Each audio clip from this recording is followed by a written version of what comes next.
నమస్కారం. ఆధ్యాత్మిక సుధాసాగరం శివరాత్రి మహోత్సవాల ప్రత్యేకం ధర్మ సందేహాలు కార్యక్రమానికి స్వాగతం. శివుడు బోలాశంకరుడు. అందుకు కారణం ఎవరు ఏ వరాలు అడిగినా వెంటనే ఇచ్చేవాడు కాబట్టి. మరి ఆ శివారాధనకి మించింది మరొకటి లేదు. అంతటి శివరాత్రి మహోత్సవాల సందర్భంగా ప్రేక్షకులు తమ సందేహాలను ఉత్తరాలు మెయిల్ల రూపంలో వ్రాయడం జరిగింది. మరి ఆ సందేహాలన్నింటినీ నివృత్తి చేయడానికి మనతో పాటు ఉన్నారు ప్రముఖ ఆధ్యాత్మికవేత్త సివిబి సుబ్రహ్మణ్యం గారు. వారితో మాట్లాడి మరిన్ని విషయాలను తెలుసుకుందాం. నమస్కారం గురువుగారు. నమస్కారం. మొదటి ఉత్తరాన్ని ఇప్పుడు చూద్దాం. జ్యోతి హనుమకొండ నుంచి రాస్తున్నారు, నిత్య పూజలలో శివారాధన ఏ విధంగా చేయాలి అని ఆవిడ సందేహాన్ని వ్యక్తపరిచారు. నిత్యము మనం పూజ అసలు ఎందుకు చేయాలి అనేది చాలా ముఖ్యాంశం. నేను ఎదుటి వ్యక్తికి గౌరవం ఇచ్చి మాట్లాడితే నాకు గౌరవం వస్తుంది. కొత్త వ్యక్తికి నేను ఇంకా గౌరవం ఇవ్వకుండానే అతను నన్ను గౌరవించేయడం అనేటువంటిది సాధ్యపడదు కదా. కానీ కొత్తగా మనం ఎవరిని చూచినా పనుల మీద కొత్త వాళ్ళ దగ్గరికి వెళ్ళాల్సి వస్తుంటుంది. అలా వెళ్ళినప్పుడు అవతల వ్యక్తి మనను అనుకూలంగా స్పందించినట్లయితే ఫలితం ఒకలా ఉంటుంది, వ్యతిరేకంగా స్పందించినట్లయితే ఫలితం వేరేగా ఉంటుంది. ఈ అనుకూలమైన స్పందన కోసం ఏం కావాలి అంటే, అంతటా నిండి ఉన్నటువంటి అందరిలోనూ నిండి ఉన్నటువంటి ఆ భగవంతుణ్ణి మనము పూజించడం ద్వారా అక్కడ ఉన్నటువంటి భగవంతుడు అవతల వ్యక్తి యొక్క మనస్సును మనకు అనుకూలంగా మలచేటువంటి అవకాశం ఏర్పడుతుంది. ఇది ఒక కోణం. రెండో కోణం ఏంటి, మన ప్రయత్నం ఏమీ లేకుండా నిరంతరం పుణ్యం వస్తూ ఉండడం, నిరంతరం పాపం వస్తూ ఉండడం అనేటువంటివి రెండు జరుగుతుంటాయి లోకంలో. ఎలా జరుగుతుంటాయి? మనం చేసిన కర్మకి ఫలితం కావాలి కదా మనకి. మనం చేయని వాటికి కూడా పుణ్యాలు పాపాలు వచ్చేసేయడం ఏంటి అంటే, నన్ను ఎవరూ తలుచుకోవడానికి వీల్లేదు అని శాసనం చేస్తే తలుచుకోవడం మానేస్తారా? మానేరు. నన్ను తలుచుకున్నప్పుడు మీరు ఆనందాన్నే పొందాలి, కోపాన్ని ఉద్వేగాన్ని పొందకూడదు అని శాసిస్తే సాధ్యపడుతుందా? సాధ్యం. అంటే మన చాటున మనని తలుచుకున్న వ్యక్తి బాధపడితే మనకు పాపం వస్తుంది, అవతల వ్యక్తి ఆనందపడితే మనకు పుణ్యం వస్తుంది. అవతల వ్యక్తి మనకి ఆనందాన్ని పొందాలంటే, మనం తలుచుకున్న వెంటనే అవతల వ్యక్తి ఆనందాన్ని పొందాలంటే ఏం కావాలి, మనం ఏం చేయాలి అంటే, అందరిలోనూ నుండి ఉన్నటువంటి అంతటా నుండి ఉన్నటువంటి భగవంతుడిని మనసారా ధ్యానం చేసి మనం కనుక ఆనందపడగలిగితే మనని ఎవరు గుర్తు చేసుకున్నా వారు ఆనందపడే స్థితి ఉంటుంది. అప్పుడు నిరంతరం పుణ్యం వస్తుంటుంది. అందుకని మనం నిత్య పూజలో ఏం చేస్తామంటే, ధ్యాయామి అని ప్రారంభిస్తాం. అంటే భగవంతుడిని ధ్యానం చేస్తాం. ఆ ధ్యానం చేయడం ద్వారా మనం ఆనందాన్ని పొందుతాం.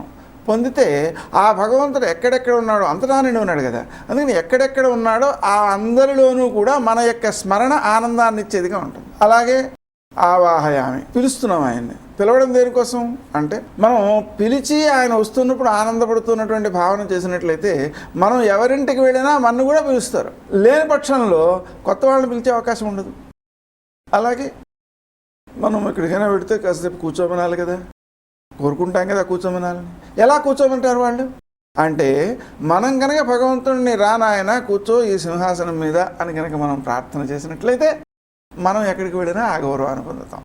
లాగా మనం షోడశ ఉపచారములు అని ఉన్నాయి, అంటే 16 ఉపచారాలు. ఈ 16 కూడా నిత్య జీవితంలో మనకు నిత్యావసరమైనటువంటి అంశాలు. అయితే విశేషించి శివారాధనలు, అభిషేక ప్రియ శివ, అభిషేకం అంటే ఆయనకి ఇష్టం కాబట్టి పంచామృతాలతో అభిషేకం చేయడం, అలాగే నీటితో అభిషేకం చేయడం అనేటువంటిది, స్వచ్ఛమైన గంగాజలంతో అభిషేకం చేయడం, ఇలాంటివి ఆయనకి ఎక్కువ ప్రీతికరములు కాబట్టి వాటిని తప్పనిసరిగా చేయడం అవసరం. ఇక పంచామృతాల్లో స్నానం చేయించడం వల్ల ఏమిటొచ్చే ప్రయోజనము అంటే, మనకు పంచామృతాల్లో ఉపయోగపడేటువంటి అంశాలు ఏమిటంటే పాలు, ఆవు పాలు అన్నమాట, అలాగే నెయ్యి, పెరుగు, దాంతోపాటు తేనె. 5వది పంచదార అని ప్రసిద్ధం, మన పుస్తకాల్లో అదే ఉంటుంది. కానీ గత కాలంలో దేశీ పంచదార అనే పేరుతో సన్నగా ఉండేది. దాంట్లో ఈ తెల్లదనం కోసం ప్రత్యేకమైన ప్రక్రియలు చేసేవాళ్ళు కాదు. కాబట్టి అది శ్రేష్టమైనది. అది ఇప్పుడు దొరకట్లేదు అన్ని చోట్ల. అందుకని మనం ఆ పంచదార బదులు బెల్లం వాడినా కూడా ఉపయుక్తమే. లేకపోయినట్లయితే ఈ పంచదార తయారీలో మనకు కొంత ఈ మరణించిన జీవులకు సంబంధించిన ఎముకలు మొదలైనటువంటి వాటిని పాలిష్ పట్టడం కోసం దానికోసం వాడుతున్నారు అని మనకు గోచరిస్తోంది. అటువంటివి లేకుండా ఉన్నటువంటి పంచదార అయితే వాడదు. అది వాడడం మాత్రం శ్రేష్టం కాదు. కాబట్టి మనకు ఆ పంచామృతాలతో ఆయనకి స్నానం చేయించడం ద్వారా మనము అమృతత్వాన్ని పొందుతాం, అంటే పరిపూర్ణమైన ఆరోగ్యాన్ని పొందుతాం. అందువలన మనం ఆ భగవంతుడిని నిత్యము ఆరాధించుకోవడం ద్వారా మనకు కావాల్సిన నిత్యావసరాలన్నీ సమకూడేటువంటి పరిస్థితులు ఉంటాయి. ఈ మరో ఉత్తరాన్ని చూద్దాం. ఇప్పుడు విద్యా గారు వైజాగ్ నుంచి రాస్తున్నారు. వివాహ యోగానికి శివుణ్ణి ఏ విధంగా ఆరాధించాలి అని ఆవిడ ఉత్తరం రాశారు. వాస్తవానికి వివాహం అనేటువంటిది ఒక వ్యక్తికి సంబంధించినది కాదు. ఆ కారణం వల్ల మనకు రుక్మిణీదేవి వివాహానికి ముందు గౌరీ పూజ చేయడానికి వెళ్ళింది. ఆ గౌరీ పూజ చేయడానికి వెళ్ళినప్పుడు ముత్తైదువులు పూజ చేయిస్తున్నారు. చేయించే వాళ్ళు ఏమంటారంటే గౌరిని శంకరుణ్ణి పూజ చెయ్యి అంటారు. అంటే ఆమె ఏం చేస్తుంది అంటే సంతానముతో కూడి ఉన్నటువంటి గౌరీ పరమేశ్వరులను పూజ చేస్తుంది. ఆ కారణం వల్ల ఏం జరిగింది అంటే మనకు కృష్ణుడికి 16,120 భార్యలు అయితే వారిలో రుక్మిణీదేవికి తప్ప ఇంకెవరికి కూడా మొదటగా సంతానం కలగల. రుక్మిణీదేవికి 10 మంది మగపిల్లలు, ఒక ఆడపిల్ల పుట్టారు. వారిలో మొట్టమొదట పుట్టినటువంటి వాడు ప్రద్యుమ్నుడు. ఈ ప్రద్యుమ్నుడు కృష్ణ యొక్క కుమారుడుగా ప్రసిద్ధుడు. అతను కాక తక్కిన వాళ్ళు ఎవరైతే అంటే తక్కిన భార్యలకి ఎవరైతే సంతానం కలిగారో వాళ్ళల్లో అందరి పేర్లు ఎవరికి తెలియదు. ఒక సాంబుడి పేరు ప్రసిద్ధమైంది. సాంబుడి పేరు ఎందుకు ప్రసిద్ధమైంది అంటే వ్యతిరేక దిశలో ప్రసిద్ధమైంది. అంటే ఆయన్ని బాగా అందంగా ఉండేవాడు ఆయన. అందుకని ఆడపిల్లగా అలంకరించి ఋషుల దగ్గరికి తీసుకువెడితే ఆ ఋషులు తీసుకెళ్ళి అడిగారు, కానీ ఈ అమ్మాయికి పిల్లాడు ఎవరు పుడతారు, అమ్మాయి పుడుతుందా అబ్బాయి పుడుతుందా అని అడిగారు. అయితే వాళ్ళకి కోపం వచ్చింది. కోపం వచ్చి విషయం తెలుసు కాబట్టి కోపం వచ్చి ఏం చేశారంటే ఈ అల్లరి పనులు చేసినందుకు గాను నీకు ముసలం పుడుతుంది యాదవ కులానికి అని శపించారు. యాదవ కులానికి ముసలం అంటే అర్థం ఏంటి? యాదవ కులం అంతా నాశమైపోవడానికి పనికి వచ్చేటువంటి ముసలం అనమాట.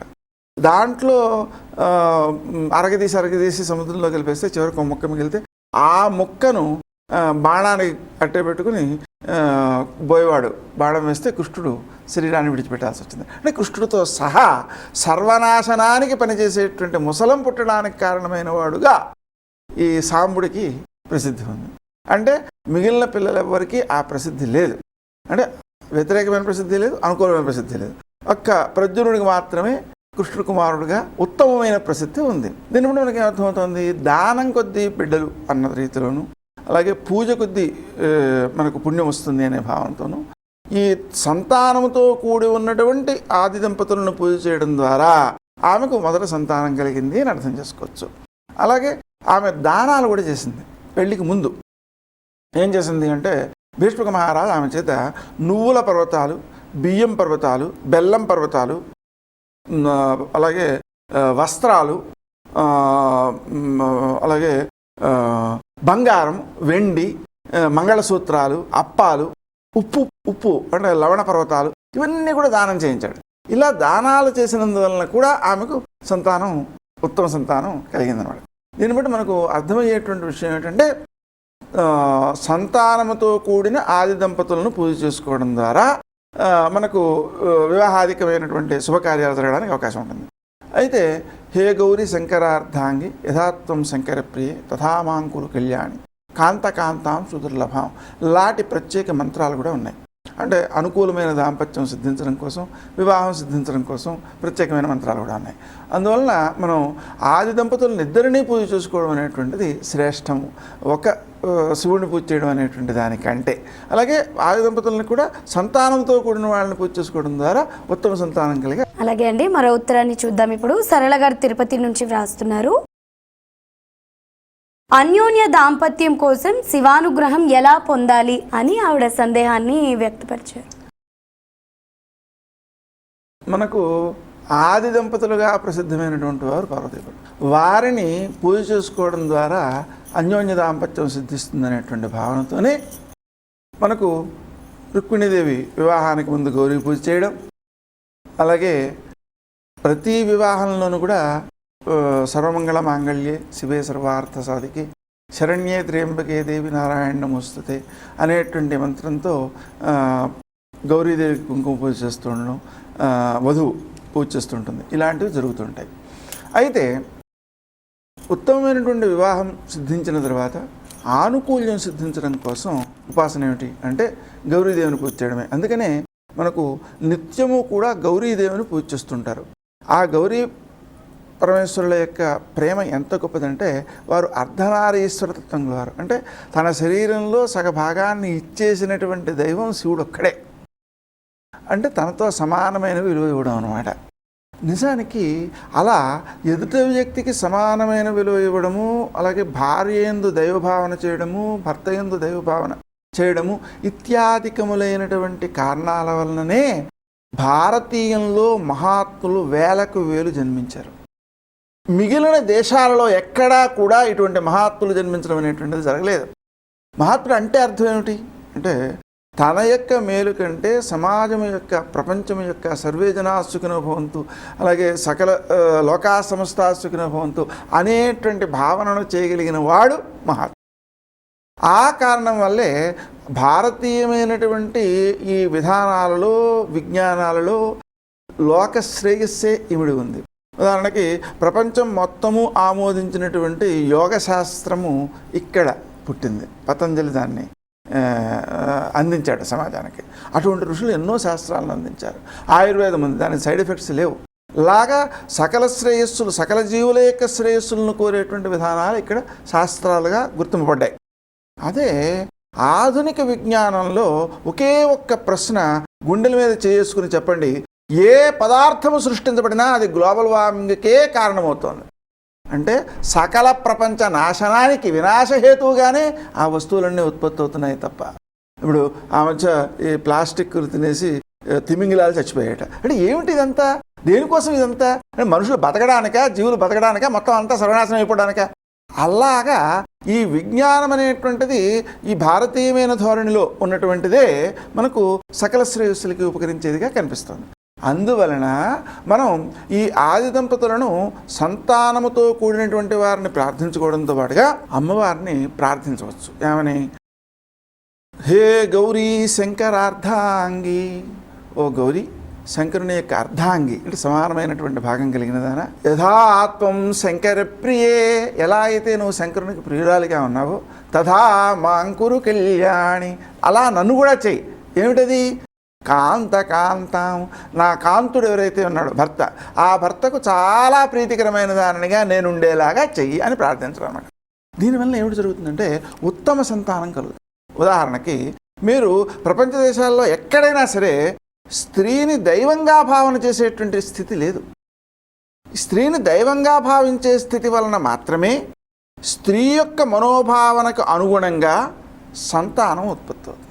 అంటే ఉత్తమ సంతానం, దైవ గుణములు కలిగిన సంతానం ఉత్పత్తి అవుతుంది. దానికి చిన్న ఉదాహరణ ఒకటి ఇస్తాను. ఏమిటంటే అంబిక, అంబాలిక, దాసి ముగ్గురు, వారితో కలిసిన వ్యక్తి వ్యాసుడు ఒక్కడే. ఈ పుట్టినటువంటి వాళ్ళలో వ్యాసుడి లక్షణాలు ఎవరికి రాలా. కానీ ఈ అంబిక అనేటువంటి ఆవిడ భయంతో కళ్ళు మూసుకుంది. ఆమెకు గుడ్డివాడైన ధృతరాష్ట్రుడు పుట్టాడు తల్లి యొక్క మనోభావాన్ని అనుసరించి. పాండు మహారాజు పుట్టాడు అంబాలికకు, ఆమె పాలిపోయింది భయంతో, అందుకని అలాంటి వాడు పుట్టాడు. దాసి మాత్రం పరిపూర్ణమైన భక్తి విశ్వాసములతో ఉంది. ఆ కారణం వల్ల పరిపూర్ణ భక్తుడైనటువంటి విదురుడు పుట్టాడు. దీన్ని బట్టి ఏమవుతోంది? స్త్రీ యొక్క మనోభావన ఉల్లాసంగా ఆనందంగా దైవాత్మకంగా ఉన్నప్పుడు మాత్రమే ఉత్తమ సంతానం కలుగుతుంది అనే విషయం మనకు అర్థం. అలాంటి అవకాశం భారతీయుల్లోనే ఉంది కాబట్టి ఇక్కడ జన్మించినటువంటి వాళ్ళు ఋషులుగా మహాత్ములుగా రూపుదిద్దుకుని వారు లోకశ్రేయస్సును కోరేటువంటి శాస్త్రాలను సమాజానికి అందించారు. మరో ఉత్తరాన్ని ఇప్పుడు చూద్దాము. దివ్య గారు రాస్తున్నారు విజయవాడ నుంచి. ఉద్యోగ ప్రాప్తికి ఆచరించవలసిన శివ పూజ ఏమిటి అని ఆవిడ ఉత్తరం రాశారు. ఉద్యోగం అంటే ఏమిటి? తిండి దొరకడం. కాబట్టి మనం భగవంతునికి సమగ్రమైనటువంటి నివేదన చేయడం ద్వారా ఉత్తమమైన ఉద్యోగ ప్రాప్తి కలుగుతుంది. ఈ నివేదన అనేటువంటి దానికి ప్రాధాన్యం తగ్గించేస్తున్నారు సమాజంలో. ఏం చేస్తున్నారు? మేము రోజు అగరబత్తి వెలిగిస్తామండి, దండం పెట్టుకుంటామండి. తిండి పెట్టక్కర్లేదు. మన ఇంటికి ఎవరైనా వచ్చారనుకోండి, వచ్చేవాడికి రండి మీకు సుగంధం బాగా ఉండాలి కాబట్టి అగరబత్తి వెలిగించాను, మీకు మంచినీళ్ళు ఇవ్వట్లేదు, అన్నం పెట్టట్లేదు అంటే అతిథి పూజ అవుతుంది అవ్వదు కదా. అలా మనం భగవంతుణ్ణి ఆహ్వానం చేసి ఆయనకి నివేదన చేయకుండా ఉంటే చాలా తప్పు అన్నమాట. అందుకని ప్రతిరోజు కూడా మనం ఆయనకి నివేదన అనేటువంటిది సక్రమంగా చేస్తుంటే మంచి ఉద్యోగం లభిస్తుంది. ఇక అమ్మవారికి సంబంధించిన కొన్ని నామాలు ఉన్నాయి. ఆ నామాలు చేసుకున్నా కూడా తొందరగా ఉద్యోగం వస్తుంది. ఏమిటది అంటే లలితా సహస్రనామ స్తోత్రంలో రాజరాజేశ్వరి రాజ్యదాయని రాజవల్లభ రాజత్కృప రాజపీఠ నివేశిత నిజాశ్రిత రాజ్యలక్ష్మీ కోశనాథ చతురంగ బలేశ్వరి సామ్రాజ్యదాయిని సత్యసంధ సాగరమేఖల దీక్షిత దైత్యశమని సర్వలోకవశంకరి ఈ నామాల్ని రోజు 108 సార్లు చేసుకుంటుంటే మంచి ఉద్యోగం వస్తుంది. వచ్చిన తర్వాత అభివృద్ధి ఉంటుంది. ఇక్కడ మనం గమనించాల్సిన విషయం ఒకటి ఉంది. ఏంటంటే సామాన్యంగా వర్తమాన కాలంలో ఏం జరుగుతుందంటే అనారోగ్యం చేస్తే అప్పుడు మాత్రమే దైవ ప్రార్థన చేయడం, ఏదైనా ప్రమాదం ముంచుకొస్తే అప్పుడు మాత్రమే దైవ ప్రార్థన చేయడం, జపాలు చేసుకోవడం, లేకపోతే ఉద్యోగం కావాలంటే జపం చేసుకోవడం, ఇలాంటివి జరుగుతున్నాయి. కానీ వాస్తవానికి అలా ఉండకూడదు. కామకోటి వారు ఒక ఉదాహరణ చెప్పారు. ఒక తోటమాలి తోటను ఎప్పుడు కాపాడాలి అంటే, నేను పంట వచ్చినప్పుడు కాపాడుతానండి అంటే పంట ఎందుకు వస్తుంది? రాదు. పంట వచ్చిన తర్వాత పంట వచ్చేసింది, నేను కోసేసుకున్నాను, ఇంకా కాపాడక్కర్లేదు అనుకుంటే తోట ఏమైపోతుంది? నాశనం అయిపోతుంది. కాబట్టి ఏం కావాలి అంటే తోటమాలి పంటతో సంబంధం లేకుండా నిరంతరము తోటను కాపాడుతుంటే పంట వచ్చే టైంకి పంట వస్తూ ఉంటుంది అని చెప్పారు. అలాగా నిత్యము ఆరాధన చేసుకోవాలి. అంటే ఉద్యోగం కోసం చేస్తే ఉద్యోగం కోసం ముందు నుంచి చేయాలి, ఉద్యోగం వచ్చిన తర్వాత కూడా ఆ జపం కొనసాగించాలి. ఎందువలన అంటే మీకు రాక్షసులు ఉన్నారు, వాళ్ళ రాజ్యం వాళ్ళు చేసుకుంటారు, దేవతల రాజ్యం దేవతలు చేసుకుంటున్నప్పుడు దేవతల రాజ్యం కూడా కావాలి అని వీళ్ళు అభిప్రాయపడి ఊరికే వెళ్ళిపోలేదు, యుద్ధానికి తపస్సు చేశారు. ఈ తపశ్శక్తితో దేవతల్ని ఓడించారు, దేవతల రాజ్యం ఆక్రమించారు. కానీ ఆ తపస్సు తర్వాత కొనసాగించే తీరిక వాళ్ళకి లేకపోయింది. దాంతో ఏమైపోయింది అంటే విష్ణుమూర్తిని ప్రార్థించినటువంటి దేవతలు మళ్ళీ వీళ్ళని ఆ శక్తితో చావగొట్టారు, వీళ్ళు వెనక్కి వచ్చేసారు. దాంతో ఇంతకు పూర్వము తమ రాజ్యాన్ని తాము చేసుకుంటున్నారు, ఓడిపోయిన తర్వాత తమ రాజ్యాన్ని తాము చేసుకుంటున్నారు. కానీ ఈ రెండోసారి రాజ్యం చేసుకుంటున్నప్పుడు మాత్రం వాళ్ళు దుఃఖంతో కూడి ఉన్నారు. ఆ దుఃఖంతో కూడి ఉండడానికి కారణం ఏమిటి అంటే అవమాన భారం అన్నమాట. అందువల్ల తమకు ఉన్న భోగాలను కూడా ఆనందంగా అనుభవించలేని స్థితిలో ఉన్నారు. అలా కాకుండా ఉండాలంటే ఏం కావాలి అంటే బలిచక్రవర్తి ఒక పని చేశాడు. ఏం చేశాడు అంటే ముందుగా దేవతల రాజ్యాన్ని ఆక్రమించిన తర్వాత కూడా ఆయన యజ్ఞాలు హోమాలు అలాగే దానాలు చేస్తూనే ఉన్నాడు. చేస్తుంటే విష్ణుమూర్తి కూడా ఆయన ఏం చేయలేక యాచకుడు ఆయన కోరితే ఆయన ఇచ్చేసాడు. ఇంకా పుణ్యం పెరిగిపోయినందువలన నీకేం కావాలి నాయన అని అడిగితే లక్ష్మీనారాయణులిద్దరూ కూడా మాకు ద్వారపాలకులు కావాలి అని అడిగితే వాళ్ళిద్దరు ద్వారపాలకులు అయ్యారు. ఇప్పుడు బలిచక్రవర్తికి ద్వారపాలకులు ఎవరంటే లక్ష్మీనారాయణులు. దాన్ని బట్టి మనం అర్థం చేసుకోవాల్సింది ఏంటంటే జపం చేస్తున్నందువలన ఏదైతే ఉద్యోగాన్ని సాధించామో, పూజ వలన ఉద్యోగాన్ని అయితే సాధించామో ఆ ఉద్యోగం మనకు ఆనందప్రదంగా కొనసాగడానికి కూడా ఈ జపము కొనసాగు చేస్తూ ఉండాలి. మరో ఉత్తరం చూద్దాం గురువుగారు. మౌనిక గారు రాస్తున్నారు వైజాగ్ నుంచి.